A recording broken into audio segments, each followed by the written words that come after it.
Tentei viver de acordo com os homens. Mas agora, se eu ainda tento agradar os homens, eu não sou servo de Deus. Eu não posso ser servo de Cristo. Lembram? Eu fui um perseguidor da igreja. Vocês sabem disso. Sabem que eu fiz tudo o que era possível no judaísmo, para destruir a fé. É interessante que ele usa palavras muito fortes aqui. Ele diz, como exageradamente, está no verso 13, se puder projetar esse slide, que fala aí o versículo 13, ele diz aí, na segunda linha, começa com a expressão kat e o perbolen. Então, essa expressão hiperbolen, nós temos em português, hipérbole, que significa o quê? Exagero. Ele fala, então, como exageradamente ediokon, eu perseguia, está usando um verbo no imperfeito, eu perseguia ten ecclesiam, a igreja tuteu de Deus. Eu perseguia a igreja de Deus.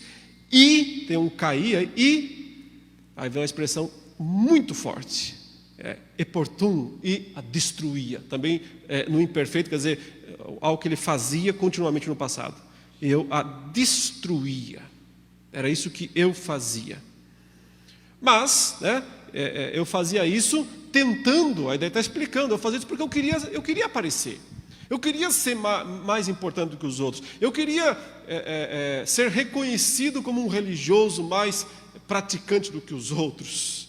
Então, eu realmente me esforçava para estar diante dos outros, para ir à frente, e fazia isso. Eu era muito mais zeloso, ele fala aí, em relação às tradições dos nossos pais, do que os meus contemporâneos, do que aqueles da minha raça. Eu uso a expressão aí, genei, que pode ser raça ou geração. Então, pode ser da minha época, os meus contemporâneos, aqueles que viviam no mesmo tempo que eu. Então, eu fui isso lá no passado, mas eu não sou mais isso agora. Eu rejeitei o esforço de agradar os homens. E eu decidi pregar o Evangelho revelado por Jesus Cristo. E como isso aconteceu? Agora vem o verso 15, que é uma das declarações mais extraordinárias que nós temos, um dos testemunhos pessoais mais impactantes que a gente pode encontrar nas Escrituras. Olha aqui, ele está dando um testemunho, isso aqui é um testemunho de vida. Está falando, eu fui isso, eu fiz isso. Eu fui esse monstro todo aí que vocês ouviram falar. É verdade. Eu fui esse monstro todo aí que vocês ouviram falar. Isso é verdade. Mas observem. Quando, porém, ele começa aí com um rotedé. Quando, porém, e aí vem essa expressão tão bela, né? Ele diz, eudekesen, que não está falando de si mesmo, é um verbo aplicado a uma pessoa, a um terceiro. Ele se agradou. Então, a ênfase saiu dele, de Paulo, e passou para uma terceira pessoa. Até aqui ele está falando dele. Eu fiz isso, fiz aquilo, eu tentei, eu matei, eu persegui, eu destruí. O eu domina a cena até... Falando gramaticalmente, olhando só para o texto, o eu domina a cena até esse momento. E agora que o eu some e aparece uma terceira pessoa. Ou seja, o comando, a primazia, é transferida do eu para o ele. Quando ele se agradou, quando ele desejou, quando ele quis. Porque o que Paulo quer dizer é o seguinte, que toda mudança que aconteceu na vida de Paulo, não foi porque Paulo, um belo dia, caiu em si e disse, poxa, acho que estou fazendo muita coisa errada na minha vida, e quer saber, eu vou mudar. Acho que eu vou consertar algumas coisas, sabe? Acho que eu vou mudar de vida. sem chance. Sem chance. Pecador não faz isso. Pecador não acontece isso com o pecador, não. Ele não toma essa decisão sozinho. Ele não vai decidir por si mesmo. Ele só está seguindo o seu caminho. Eu só quero ser melhor que os outros. Eu só quero ser mais importante que os outros. Eu só quero superar os outros. Eu só quero passar na frente dos outros. É só isso que ele queria. Então, o que eu queria, Paulo está dizendo o tempo todo, é passar na frente dos outros, superar os outros, ganhar dos outros, ser melhor que os outros e destruir essa escória, essa igreja que surgiu para atrapalhar o nosso bem-estar no judaísmo. Mas então, ele agiu. Ele entrou na história e revelou a vontade dele. Isso não foi vontade minha, isso não foi algo que me agradou. O que me agradava era prender cristão e levar lá e entregar para as autoridades. É isso que me agradava. Mas o que agradou a ele, a Cristo, foi mudar tudo isso. Quando, porém, se agradou, foi agradável a ele, àquele que me separou do ventre materno, expressão também tremenda, né? Ele diz aí, o que aforizas me ek koilias metros. Então, o que me separou, mais uma vez está o mi aí enfático, pessoal, ele me separou, ek, a ideia ek é desde, de dentro de, ele me extraiu de lá, do ventre materno, ele me extraiu do ventre materno, me extraiu separado por uma coisa, ele me tirou de lá, já reservado, separado para fazer algo. O que é que ele, desde o ventre materno, já me separou para fazer? Ele diz aí, pregar o evangelho aos gentios. Minha missão era essa, pregar o evangelho aos gentios. Mas então, o que ele fez? Chegou o dia em que ele se agradou, ou seja, partiu dele, não de mim. Ele se agradou ao me chamar pela sua graça, e aí vem a frase central, revelar o Filho dele em mim. Revelar o Filho dele em mim. Paulo está dizendo, Deus simplesmente decidiu fazer isso. Ele decidiu que chegou a hora. Decidiu que chegou o tempo. Que era o momento. Foi o momento que ele se agradou em fazer, foi agradável a ele. Ele quis fazer isso nesse momento. Ele está falando de que momento, irmãos? Indo para Damasco. Para fazer o quê? Prender mais cristãos. O que Jesus fez? Apareceu para ele, no meio da estrada. É esse momento que está na mente de Paulo aqui. Ele diz, quando chegou a hora que ele quis fazer algo comigo que ele tinha decidido fazer desde que eu nasci, desde que ele me tirou do ventre. Então o ponto aqui não é que ele decidiu me chamar agora, nesse período que eu estava indo para Damasco. Não, isso já estava decidido, queria fazer isso desde que ele me tirou da madre. Já estava decidido que ele faria isso. Ele me separou desde que ele me tirou da madre, do ventre materno. Mas ele decidiu revelar naquele momento em que eu estava indo para Damasco. Foi ali que ele decidiu revelar, usa outra vez o termo apocalipsai, aí no versículo 16, né? Revelar por um chamado gracioso. Veja a palavra graça aí na segunda linha, a primeira palavra, caritos. Caritós, graça dele. Caritós autu, graça dele. Você percebeu que o eu sumiu aqui, né? Ficou só ele, dele, quando ele quis, pela graça dele, quando ele decidiu revelar o Filho dele, aí vai aparecer o receptáculo. Em mim. O que eu sou? Eu sou o vaso que um certo dia ele decidiu colocar a graça toda dentro. Ele decidiu encher esse vaso de barro que eu sou com o melhor dos conteúdos, com o mais extraordinário, valioso dos conteúdos. Que conteúdo que ele apocalipsai, que ele revelou? Ele diz: ton huio auton, filho dele,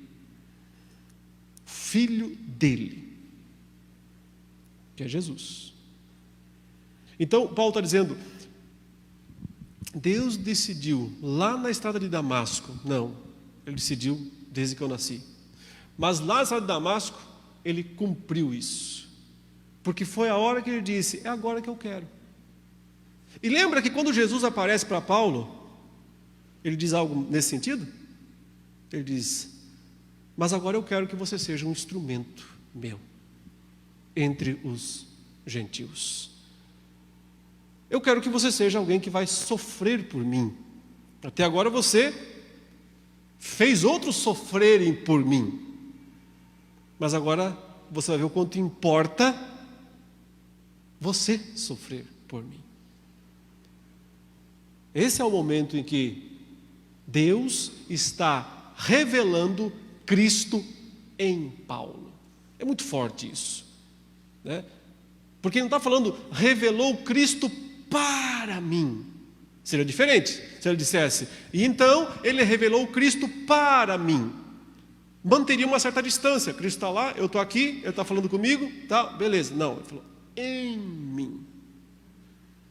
Em mim.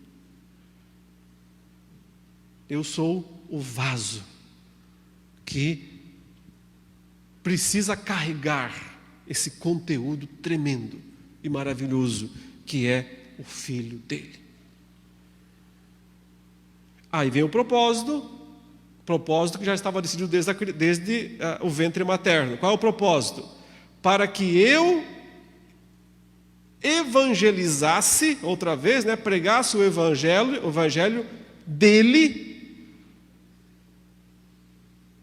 nas nações. A terceira linha começa com essa expressão: en tois etnesin. Etnias, veja aí, etnesin, de etnias, que é a palavra grega para nações, povos. Ele queria que eu pregasse para as nações. Então está aí o propósito de Deus desde o começo na vida de Paulo, desde que ele nasceu, desde o ventre materno. Qual era o propósito? Que Paulo fosse aquele que iria levar Cristo como um vaso mesmo, levar Cristo para os gentios, levar Cristo para os estrangeiros.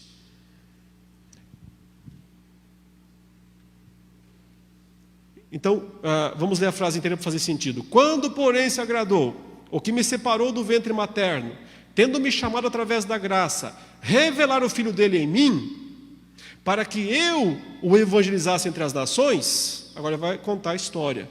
De imediato, ele fala, num primeiro momento, de imediato, a primeira coisa que eu fiz, ou melhor, que eu não fiz, foi consultar carne e sangue. Então, de imediato, não consultei carne ou sangue. Um linguajar de Paulo, que ele repete em outro lugar também, né, em Efésios 6, como uma ideia de pessoas, homens, carne e sangue.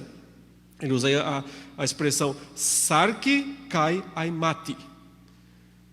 Sarki kai haimati. Sarki é carne, haimati, sangue. Então, não consultei nem carne, nem sangue. E aí, né, o verso 17, Paulo mais ou menos concorda com os judaizantes. Eles estão dizendo, ele não tem nenhuma relação com Jerusalém. Ninguém conhece ele em Jerusalém. E Jerusalém é a sede, é a capital do Evangelho. Então como é que vocês estão ouvindo alguém que não tem relação nenhuma com Jerusalém? E agora nessa hora ele diz, é isso mesmo. Eu não subi a Jerusalém. Usando bem o hebraísmo, né? O Antigo Testamento fala subir para Jerusalém. O motivo é que em Israel, você sabe, Jerusalém fica no alto da montanha e todas as cidades ao redor, ou a grande maioria das cidades do restante, para poder ir, ele tem que subir, seja do litoral, né, da região do mar Mediterrâneo, onde hoje fica Tel Aviv e a faixa de Gaza, né, a região ali, para ir aí a nível do mar. E aí, para subir a Jerusalém, tem que subir até na metade.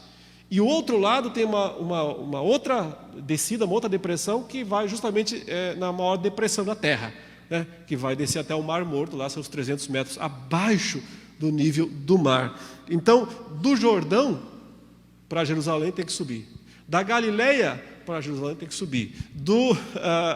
Da região ali do litoral, tem que subir. Então, ele usa essa expressão, eu não subi a Jerusalém, nem consultei carne e sangue, nem subi para Jerusalém, para os antes de mim apóstolos.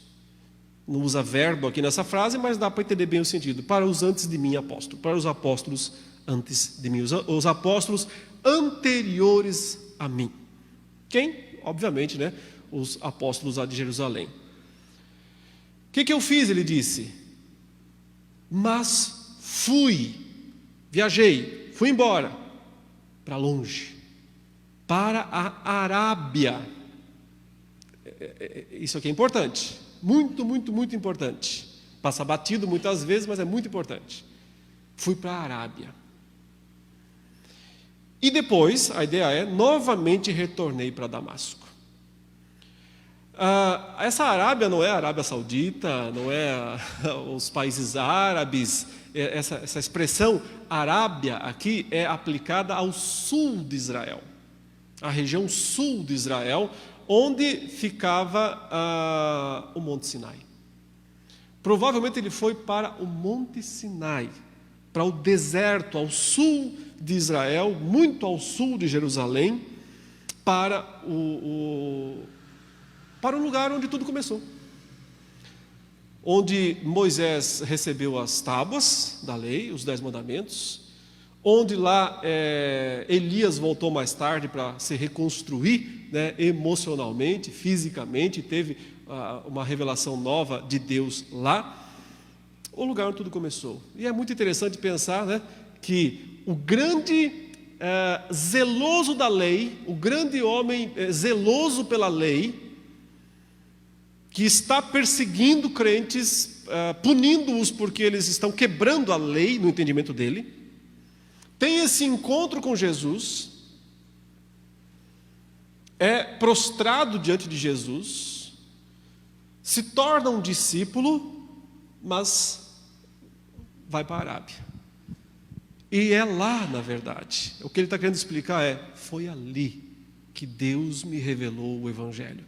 Foi ali que Jesus apareceu. Então, a ideia é o mesmo Deus que revelou os 10 mandamentos para Moisés, lá nesse lugar, revelou para mim o Evangelho da graça aos gentios. Não há contradição.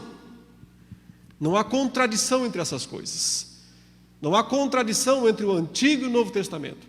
Não há contradição entre a lei mosaica e o Evangelho da graça. Não há contradição. São perfeitamente harmonizáveis, porque procedem do mesmo Senhor, do mesmo Deus, do mesmo Jesus. Nesse lugar, ele vai dizer daqui a pouquinho, ele ficou 3 anos. 3 anos. Vagando para lá e para cá, no meio do deserto. O que ele está querendo comparar é dizendo, eu também tive meus 3 anos com Jesus. Não os 3 anos lá na Galileia, né, que o Pedro, que João, eles tiveram os 3 anos deles lá. Mas eu também tive os meus. Só que foi num outro lugar, numa outra situação, numa outra circunstância. Então fui para a Arábia e depois retornei para Damasco. Por que Damasco, né?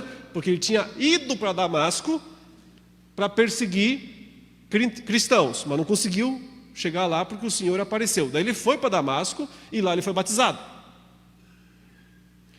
Dali ele foi para a Arábia, ficou 3 anos e finalmente voltou outra vez para Damasco. Para então, na sequência, Barnabé ir buscá-lo. Para ele então ir para Antioquia e começar a obra que mudou o mundo. Isso aqui estamos falando da obra que mudou o mundo. Desde que Paulo saiu de Antioquia e pisou pela primeira vez no mundo greco-romano com o estandarte do Evangelho, o mundo nunca mais seria o mesmo. Nunca mais seria o mesmo. Isso mudou o mundo. Isso aconteceu porque o Senhor agiu dessa maneira na vida dele, chamando-o, capacitando-o, treinando, revelando o que ele precisava, para então ele cumprir a obra. Próximo slide aí. Então veja, então depois de 3 anos, o ponto é, eu também tive os meus 3 anos, eu voltei para a Arábia, da Arábia para Damasco, tive meus 3 anos, então subi para Jerusalém, está escrito errado aí, né? Jerusalém, subi para Jerusalém, que em grego é Hierosolima, para Jerusalém, ele diz aí, para visitar, ele foi fazer uma visita, ele não foi lá ver o Muro das Lamentações, não foi lá para comprar um souvenir lá em Jerusalém, não, ele foi lá fazer uma visita com uma pessoa. Que pessoa? Kéfas,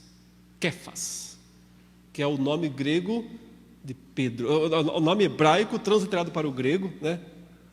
Kéfas, Cefas. Fui lá visitar Cefas. E permaneci com ele 15 dias. Ele fala aí, decapente. Deca 10, pente 5. Então, decapente. Permaneci com ele 15 dias. O que ele está falando, até então eu não tinha pisado em Jerusalém. Todo o evangelho que eu recebi nesses 3 anos foi lá nas Arábias, lá na Arábia, lá no sul, e depois em Damasco. Foi de Damasco para a Arábia, da Arábia para Damasco. Foi só isso que eu fiz nesses 3 anos. Em Damasco ele se revelou para mim, de Damasco eu fui para a Arábia.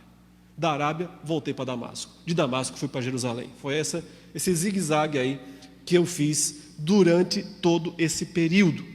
Então eu fui para Jerusalém para visitar Cefas, Pedro, e fiquei com ele esses 15 dias. Aí ele fala, heteron de ton apostolum huc idum. Outro, porém, dos apóstolos, não vi. Outro, porém, dos apóstolos, não vi. Ei me, se não, que é de exceto. Ei me, se não, Jacobon. Quem é Jacobon? Tiago. Jacobon. A gente nunca entende por que é que esse nome é tão diferente em tantas línguas. Em inglês, James, né? Em português, Tiago. Em grego, Jacobon, que é parecido com Jacob, né? Jacob. Então seria Jacó, algo parecido com Jacó. Então ele diz, eu não vi nenhum dos outros apóstolos, senão Jacobon. Aí uma informação muito importante. Tom adelphon do Quírio, o irmão do Senhor. O irmão do Senhor. Esse Tiago aqui, ou esse Jacobon aqui, é o escritor da carta do Novo Testamento, a carta de Tiago. Não é aquele Tiago que era irmão de João, que também era filho de Zebedeu. Você tem os dois irmãos lá, Tiago e João, filhos de Zebedeu, ok? Esse Tiago, filho de Zebedeu, era apóstolo original de Cristo, mas foi o primeiro a morrer. O primeiro mártir entre os apóstolos foi Tiago, irmão de João. É interessante que dos dois irmãos, né? Um foi o primeiro a morrer e o outro foi o último. O primeiro e o último dos apóstolos, né? Tiago foi o primeiro e João foi o último. Esse Tiago aqui, esse Jacóbon aqui, é um outro que é mencionado por Paulo outra vez na primeira carta aos Coríntios, capítulo 15, onde ele diz, literalmente, que entre as aparições que Cristo concedeu, uma foi para Tiago, uma específica. Então, do mesmo modo, Paulo está dizendo que Jesus apareceu para mim, pessoalmente, e eu sou uma testemunha da ressurreição dele, porque ele apareceu pessoalmente para mim, ele também fez isso com Tiago. No entanto, nós não temos esse relato, né? Aqui Paulo, a aparição de Cristo para Paulo foi relatada, bem relatada. Foi relatada no livro de Atos, e aqui Paulo novamente relembra isso. Mas a aparição de Cristo para Tiago só é mencionada. Mas o que será que eles conversaram? Isso seria uma coisa muito interessante de saber, né? Muito interessante. Porque lembre-se, Tiago é um dos meio-irmãos de Jesus. Tiago, Judas, Maria. Jesus tem uns 5 ou 6 meio-irmãos. O que quer dizer meio-irmãos, né? Filhos de José e Maria. Filhos naturais do casamento. Ele é o primeiro a nascer de Maria, mas não é filho de José. Os próximos todos são filhos do casal, filhos de José e Maria. E Tiago é o primogênito, então, do casal, né? É o mais velho deles. Mas lembre-se que durante o ministério de Cristo, ele não é crente, Tiago. E nem os outros. Tanto é que chega numa situação, uma ocasião, que eles querem lá prender Jesus, para levar Jesus para casa, porque acham que ele está pirado, está falando coisa com coisa. Querem levar Jesus embora.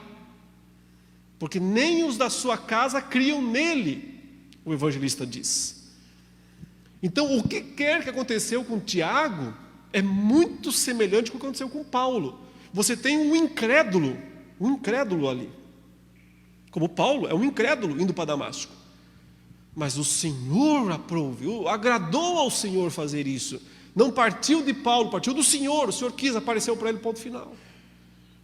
Da mesma maneira, o Senhor apareceu para Tiago e o comissionou. E é por isso que nesse período, quando Paulo vai a Jerusalém, 3 anos depois da sua conversão, ele vai a Jerusalém falar com Pedro, ele vê Tiago lá. A ideia é, Tiago está se achegando, se aproximando. Ele ainda não é, assim, uma pessoa de grande destaque, mas vai se tornar muito nos próximos anos. Ele vai aos poucos, esse Tiago aqui, se tornando o líder daquela igreja. Ao que parece, Pedro foi saindo, ele disse, eu vou para outros lugares, vou continuar fazendo a minha obra entre os judeus, mas fora, tanto é que, veja, a primeira carta de Pedro é para os judeus do Ponto, da Bitínia, da Ásia, ele escreve para pessoas, mas da dispersão, então ele está falando para judeus desses outros lugares. Pedro continua fiel ao ministério que Deus deu para ele, ser ministro aos judeus, mas quem assume a cadeira em Jerusalém é Tiago. E Paulo menciona aqui justamente para dizer, naquela época ele ainda não era. Quando eu fui lá, eu fui me encontrar com Pedro, mas já vi Tiago lá também. E relaciona Tiago entre os apóstolos. Então está dizendo, ele é tão apóstolo quanto eu. Reconhecendo o apostolado de Tiago, tanto quanto o apostolado de Paulo. São ambos apóstolos tardios, nascidos fora do tempo. Paulo diz, não sou digno de ser chamado apóstolo, mas vi o Senhor, então eu tenho as credenciais. Vi o Senhor ressuscitado. Tiago, viu o Senhor ressuscitado. Ambos viram. Ambos têm as credenciais. Vamos lá. Então, ele está falando isso, olha, eu fui lá para Jerusalém, visitei Kefas, fiquei com ele aqueles 15 dias. A ideia é que eu falei para ele o evangelho que eu prego. Então, vai ter uma segunda visita. E os Gálatas sabem da segunda, mas não sabiam da primeira. Então, o que ele está dizendo essa que aconteceu agora há pouco tempo, não foi a primeira vez que eu fui a Jerusalém. A primeira vez que eu fui, foi 3 anos depois da minha conversão, quando eu me encontrei com Pedro, com Kefas e com Tiago. Já naquele tempo, essa é a mensagem para transmitir para os Gálatas, já naquele tempo eles sabiam que evangelho eu prego. Já naquele tempo, nunca foi segredo, eu nunca escondi de ninguém. Já naquele tempo eles sabiam qual era o evangelho que eu pregava. Agora veja, o verso 20, outras palavras muito fortes. Ele fala, ha-de-grafo-remim. Quanto a isto que eu escrevo para vocês. Aí ele vai fazer uma conjuração, um vocativo. Aqui ele fala, usa a expressão ido. Ido quer dizer, vejam, observem, vejam. Quanto a isso que eu estou escrevendo para vocês, vejam.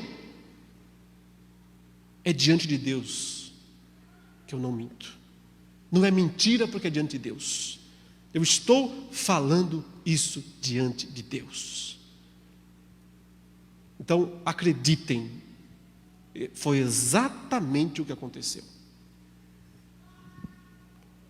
Próximo slide, verso 21. Agora ele diz, então, vim para as regiões da Síria e da Quiliquias, ou Cilícia, né? Quiliquias. Então, depois disso, depois que me encontrei com Pedro, 15 dias lá, falando com ele, com Tiago, vim para as regiões. Então, onde Paulo está? Quando está escrevendo? Ele está na Síria. Então, ele está escrevendo a carta de Antioquia da Síria, no final da sua segunda viagem missionária. Então eu vim para cá, nessa região, né, da Síria e da Cilícia. E em seguida, aí fica subentendido para os Gálatas, fui até vocês. Porque foi da Síria, da Antioquia, da Síria, que Atos 13 diz que o Espírito Santo comissionou, separai-me agora Barnabé e Paulo para a missão que eu os tenho reservado. E ele vai para Galácia. Então, veja quanto significado, né, nessa relação toda dele com os Gálatas. Como tudo é muito pessoal, como tudo é muito envolvente, cada ponto, tudo faz muito sentido, é muito íntimo, né, o que está acontecendo aqui. E ao mesmo tempo, a gente vê, né, a luta que foi para o apóstolo Paulo fazer o evangelho verdadeiro prosperar, triunfar contra os enganos, contra os falsos. Nunca foi fácil, nunca foi fácil. É por isso que ele disse, todos quantos querem viver piedosamente vão ser perseguidos. Quer pregar o evangelho corretamente, bíblico, verdadeiro, não vai ser muito tranquilo, não vai ser muito fácil, não. Sempre vai ser um grande desafio. Então vim para as regiões da Síria e da Cilícia. Era, pois, desconhecido perante as igrejas da Judéia, as que em Cristo. Então, o que ele quer dizer é o seguinte, eles não me conheciam pessoalmente. Eles não me conheciam pessoalmente. As igrejas da Judéia não me conheciam pessoalmente. Eu não era famoso assim, ninguém me viu lá. Eu só vi Pedro e Tiago, e fui embora. Então, as igrejas da Judéia, porque foi dessas igrejas que os judaizantes saíram para ir lá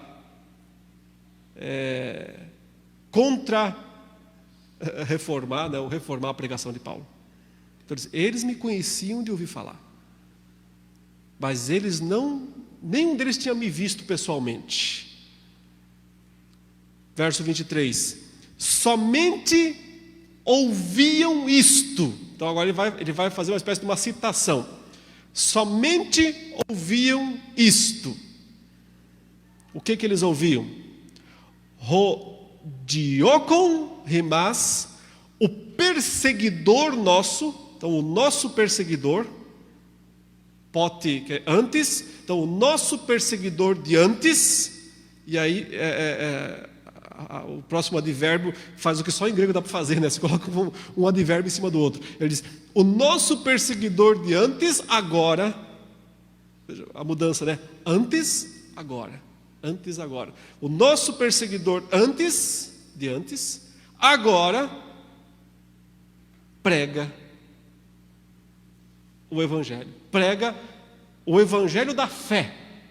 Ten pistin, da fé, que antes destruía. Então, uma citação literal é o que eles falavam lá. Eles estavam falando isso nas igrejas da Judéia. Aquele lá, o perseguidor de antes, agora prega o Evangelho, que destruía, que antes ele destruía. Mas eles, então, ouviam falar ao meu respeito, ele diz, porém, eles não tinham visto a minha face. Eles não me conheciam. E ainda assim, glorificavam a Deus por minha causa. Ele diz, Kai, edoxaxon en emoiton theon. E glorificavam a Deus. Literalmente fala, e glorificavam por minha causa a Deus. E glorificavam por causa de mim, por causa disso, a Deus. Glória a Deus. Muito bem, vamos agora um pouco mais rápido ler o capítulo 2, do verso 1 até o 10, para fazer as considerações teológicas finais aí, tá? Eu não vou mais ficar tão preso aqui ao texto grego, senão a gente não vai terminar essa parte hoje, eu quero terminar. Então, depois de 14 anos, subi novamente para Jerusalém com Barnabé, tendo levado também Tito. Então ele menciona agora a segunda visita a Jerusalém. Aquela que aconteceu, não lá quando ele foi em particular apenas, né, com Pedro, aquela conversa pessoal com Pedro e Tiago, mas agora é uma visita formal. Ele diz, então 14 anos depois, subi novamente a Jerusalém com Barnabé, aquele que foi me buscar lá, ele trouxe para cá e tal, que me ajudou muito no começo, e que muitos acham que ele é o chefe, né? E é bem interessante, porque tem aqui entre parênteses, entre aspas, parênteses mesmo, tem uma ocasião em que Paulo está pregando nesta mesma região da Galácia, e Paulo está pregando e Barnabé está lá atrás, quieto. E Paulo está lá, pregando, e Barnabé está lá quieto. Aí vem o sacerdote de Júpiter, porque Paulo fez um milagre lá, né, o paralítico andou. Vem o sacerdote de Júpiter, que é o sacerdote de Zeus, e quer sacrificar um touro, porque ele acha que Júpiter está ali. Eles entendiam que os deuses às vezes desciam em forma humana. Então eu entendia que o próprio chefe do Olimpo, né, o maior dos deuses do Olimpo, estava ali.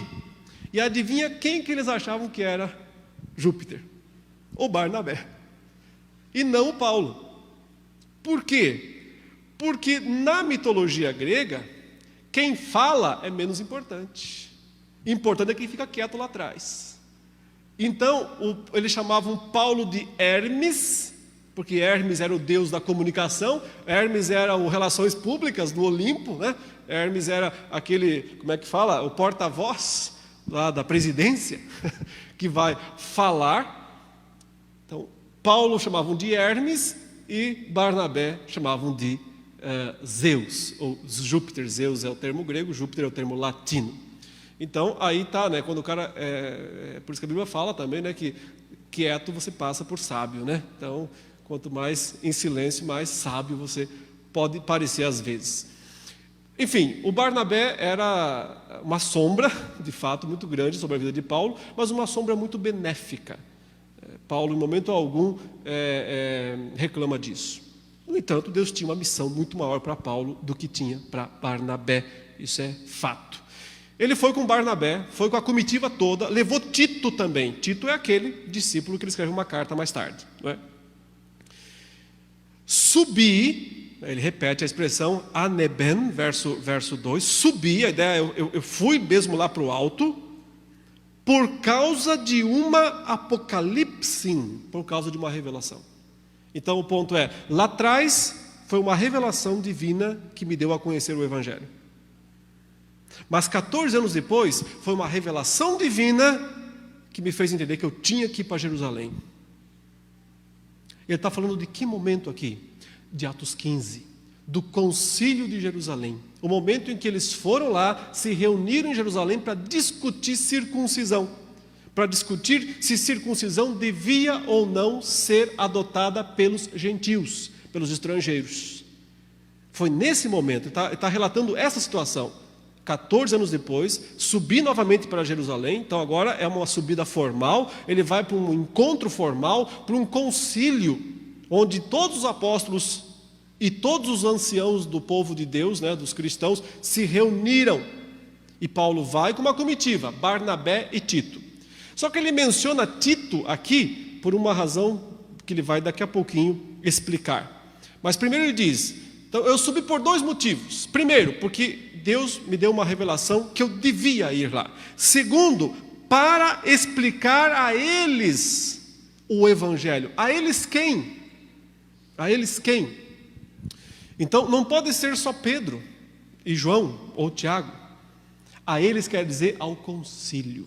Explicar a toda a igreja reunida. As igrejas da Judéia que só me conheciam de ouvir falar, mas não me conheciam pessoalmente. Eu subi para lá para explicar para todos eles o Evangelho, o que eu prego entre as nações, pessoalmente, pois aos mais influenciadores, ele está colocando aí, os líderes, aqueles que se reuniram em Jerusalém, os apóstolos e os anciãos, os presbíteros. Paulo teve a oportunidade de discursar no meio de todos eles e explicou para eles qual era o evangelho que ele pregava. Por que ele fez isso? Porque ele percebeu que estava em risco a própria sobrevivência da igreja. Ele disse, para não correr ou ter corrido em vão, para não ter perdido meu tempo. Porque se lá eles decidem que a circuncisão continua para os cristãos gentios, eu perdi 14 anos. Esse é o ponto. Então eu fui lá pela sobrevivência do meu trabalho. O que aconteceu lá? Ele disse, bom, enfrentei um mau bocado. Enfrentei um momento de grande pressão. Que ele diz aí, porém, nem mesmo Tito, que estava comigo, sendo grego, ele faz questão de dizer, sendo grego, foi obrigado a se circuncidar. Ou seja, tentaram, começaram a dizer para Paulo, como é que se traz esse gentil aí, aqui para Jerusalém, sem ele ser circuncidado? Os judaizantes começaram a levantar maior burburinho, né, entre as igrejas, pressionando Paulo a circuncidar Tito. E Paulo disse, de jeito nenhum. Eu vou ser coerente com o evangelho que eu prego. Eu não vou mudar agora para tentar acalmar os ânimos. Eu não vou ceder agora apenas para pôr panos quentes em cima disso. Esse é um problema que tem que ser resolvido. Vamos resolvê-lo debatendo. Então, eu não vou circuncidar Tito. Lembra que na outra visita, anos depois, quando ele vai lá novamente e é preso, e depois acaba em Roma, ele leva Timóteo, ele circuncida Timóteo. A pergunta é, por que circuncidou Timóteo e não circuncidou Tito? A resposta é, Tito é grego, Timóteo é judeu. Timóteo tinha mãe judia, provavelmente pai grego, mas mãe judia. Então, ele não tem nenhum problema de circuncidar o judeu. Mas a defesa dele é, não se pode circuncidar gentios. E ele não circuncida Tito, apesar da pressão. Veja as expressões que ele fala aí. Por causa dos intrometidos falsos irmãos, que vieram para espionar, para espiar a nossa liberdade que temos em Cristo Jesus, com o propósito de nos escravizar. São aqueles que ele encontrou pessoalmente em Jerusalém, os caras que foram em Icônio, Listra, Derbe, né? Após Paulo ter saído de lá, eles foram lá e disseram, esse Paulo aí não é um apóstolo verdadeiro. Esse Paulo aí, nunca esteve em Jerusalém. Esse cara, o evangelho dele é de Barnabé. Olha, ele só quer agradar os homens. Olha, ele não está interessado, ele só quer ter multidões atrás dele. Ele não quer pregar o evangelho que exige esforço, compromisso. Foram falando dessas coisas. Agora chegou a hora de ele encarar esses caras, os inimigos mesmo, lá no concílio. E ele diz então que ele os enfrentou, não recuou.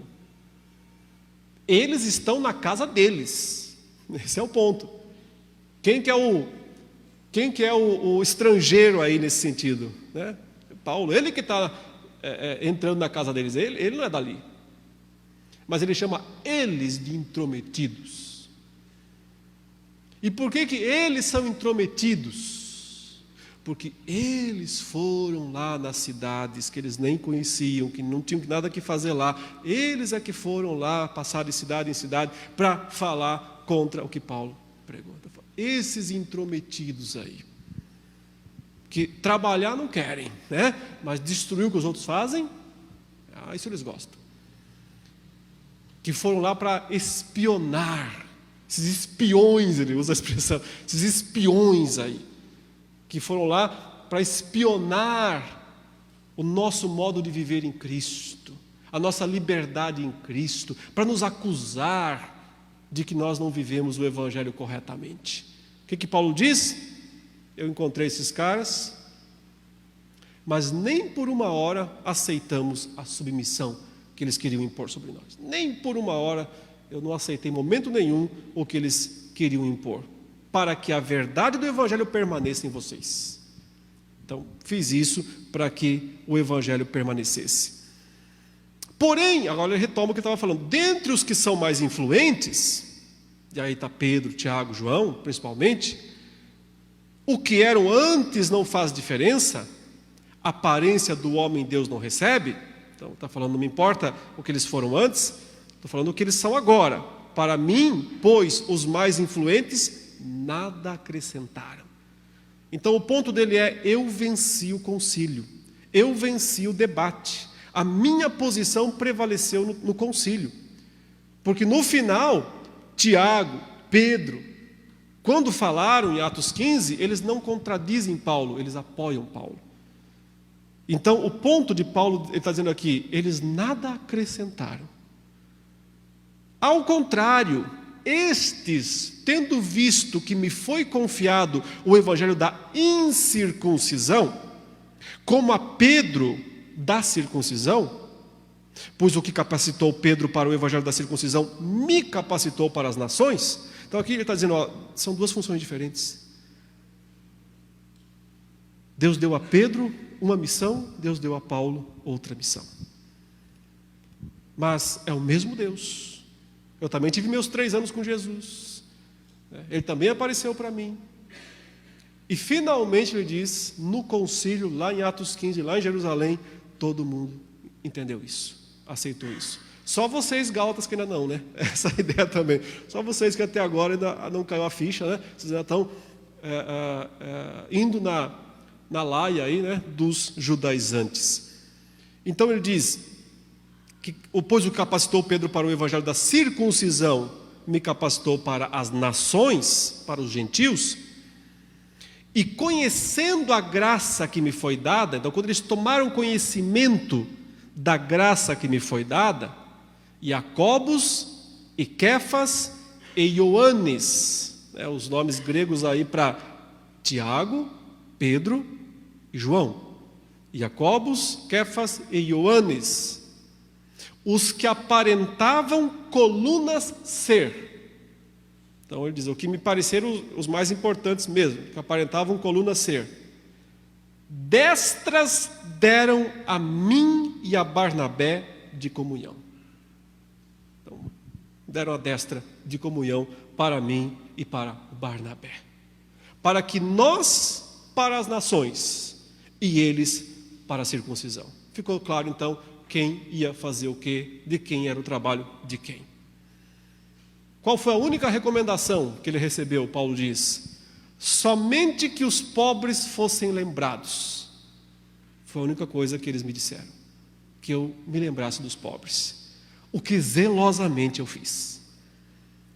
Inclusive os pobres de Jerusalém. Veja que em algumas cartas de Paulo, ele está recolhendo ofertas das igrejas gentias para mandar para os pobres em Jerusalém.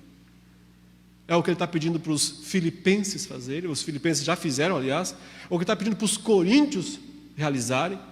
E ele diz, no capítulo 16 de 1 Coríntios, que eles devem separar no dia da reunião, primeiro da semana, separar um pouco, que mais tarde alguém vai passar lá e vai levar esses bens para Jerusalém. Ou seja, evidência de que ele levou a sério o que eles disseram. Ou seja, não foi só uma coisinha que eles não tinham o que falar, então falaram para mim, a gente não tem nada para te acrescentar aí, só que, lembra dos pobres, tá? Não, tá, um dia eu lembro, que nada. Se falaram para lembrar dos pobres, eu fiz. Se era para lembrar, eu lembrei. Fiz todo o possível para ajudar os pobres das igrejas lá da Judéia, de Jerusalém. Eu levei a sério a única coisa adicional que eles me pediram. Aspectos teológicos principais, resumindo agora, tudo que nós vimos aí nesse texto. O que nós aprendemos disso?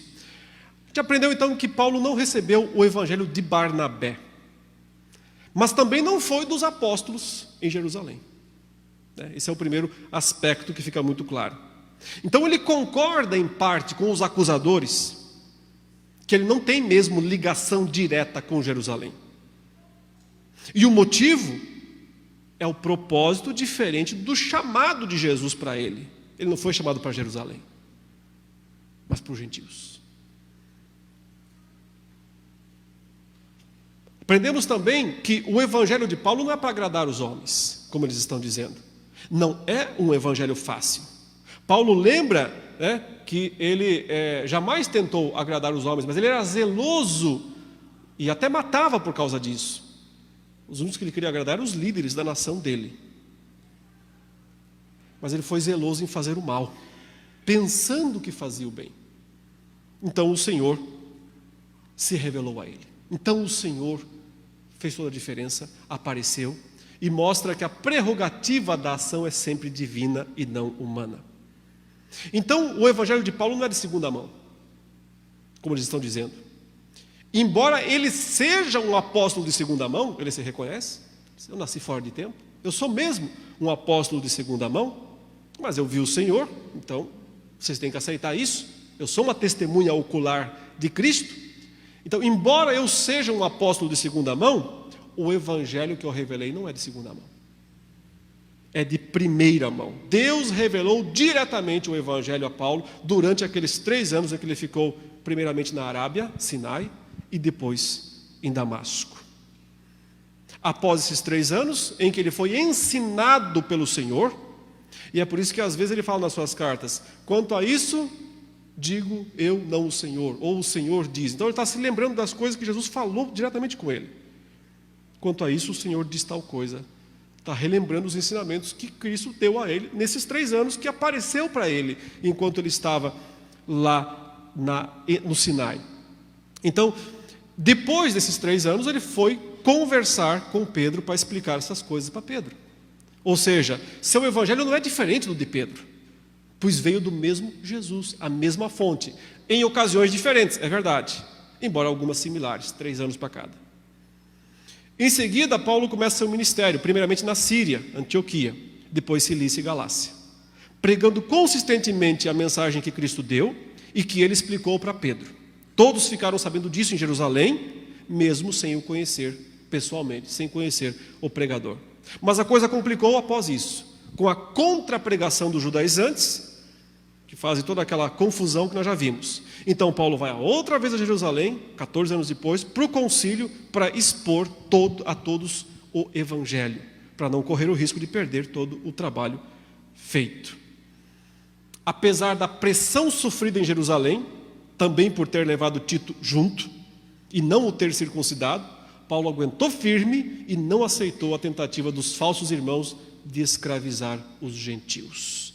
Impor a circuncisão, Paulo diz, significa escravizar os gentios. No final, a posição de Paulo predomina no concílio. Os apóstolos estreitam a comunhão entre si, Paulo, Tiago, Pedro, João. Paulo vai para os gentios, os demais apóstolos vão para os judeus e fica decidido: gentios não precisam se circuncidar. Paulo só deve se lembrar dos pobres. Ele faz isso. E esse é o resumo da sua história, é a sua defesa. Veja, é como se estivesse num tribunal, se defendendo perante os Gálatas das acusações que ele sofreu. Aí é o resumo do que nós aprendemos nesta passagem. Agora, eu quero deixar um tempinho para quem quiser fazer alguma pergunta, ter algum esclarecimento adicional, pode aproveitar e fazer agora se tiver. Pois não, pode perguntar.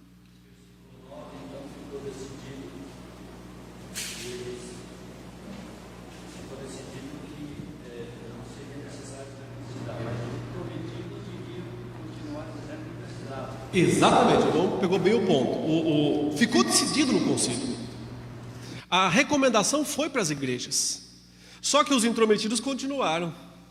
Eles não se submeteram à decisão do concílio. E ficaram dizendo ainda: não, isso não é verdadeiro cristianismo, isso é falso. E os Gálatas, infelizmente, continuaram presos, ou pelo menos uma boa parte deles continuou seguindo essa visão. Por isso Paulo escreve a carta. Essa carta tem o objetivo de dizer: irmãos, isso já está resolvido, a situação já está resolvida, não tem motivo para vocês continuarem ouvindo esses intrometidos.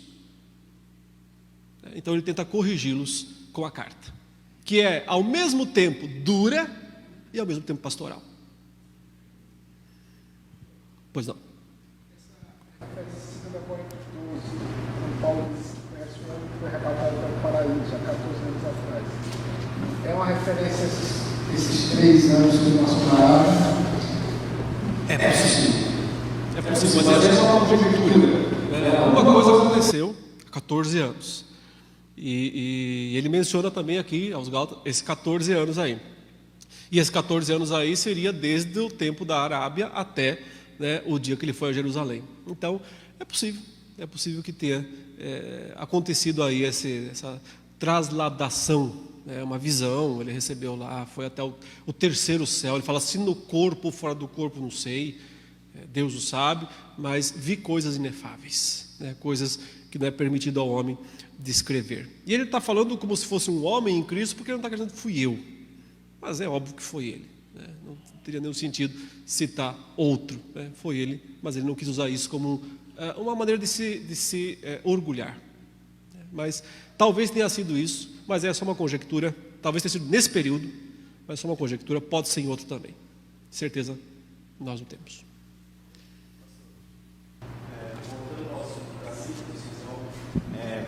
Porque somente aos gentios não foi imposto a circuncisão, e sim aos judeus? E hoje os judeus ele deveria circuncidar assim como foi lá atrás ou não?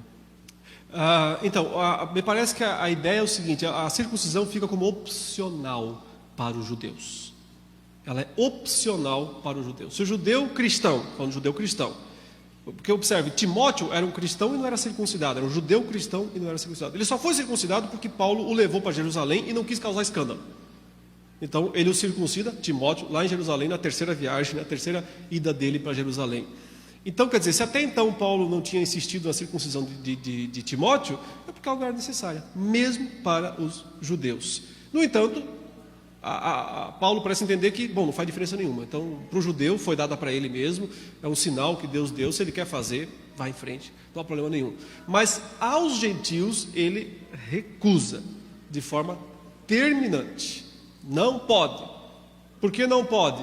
Porque aí é colocar o símbolo, é colocar o anel errado na mão errada, é mais ou menos isso, É colocar o símbolo que não é para isso. Esse símbolo já acabou.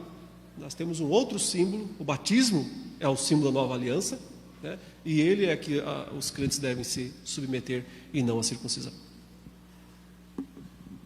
Mais alguém gostaria de perguntar? Essa pergunta do Tiago: eu tenho um funcionário com 53 anos, ele e o irmão mais velho, nascidos aqui no Brasil, foram circuncidados e não são cristãos. Perderam seu tempo. A não ser que existe a chamada operação de fimose, Operação de fimose é um tipo de circuncisão, mas as pessoas fazem isso não por questões religiosas, fazem isso muitas vezes por questões de saúde, né? Sei lá, higiene, enfim. Não vejo problema nesse sentido. A questão é que a circuncisão lá atrás não era uma mera cirurgia, era um ritual religioso. E é esse ritual religioso que Paulo está proibindo aqui. Pois não?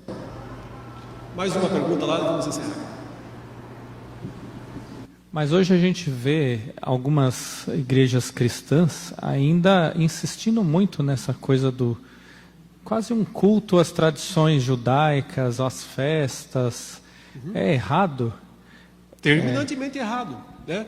Porque significa retornar às sombras do passado que já acabaram. Significa voltar ao tipo quando a realidade já é presente, voltar à imagem quando a realidade já está presente. É isso que Paulo vai dizer aos Colossenses, né, no capítulo 2, quando ele diz, tudo isso tem sido sombra das coisas que haviam de vir. Que coisas? Essas aqui que ele menciona aqui, sábados, lua nova, festas, comidas, alimentos, são sombras.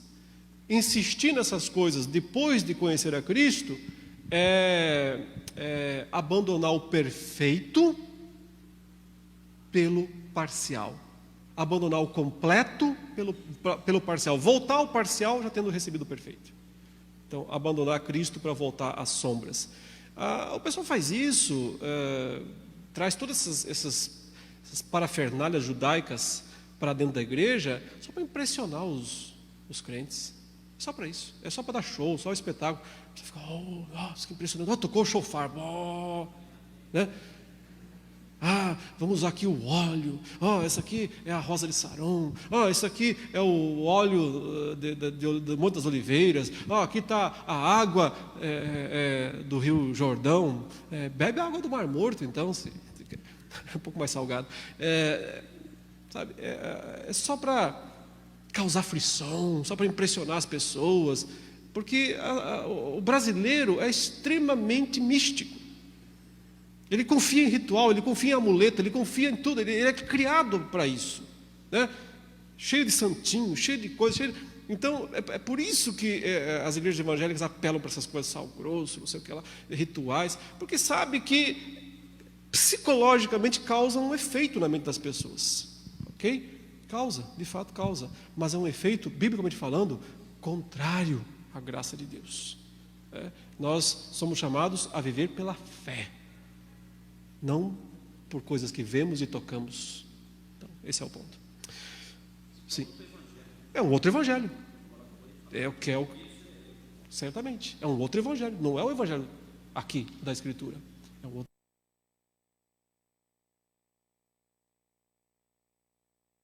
Faz isso.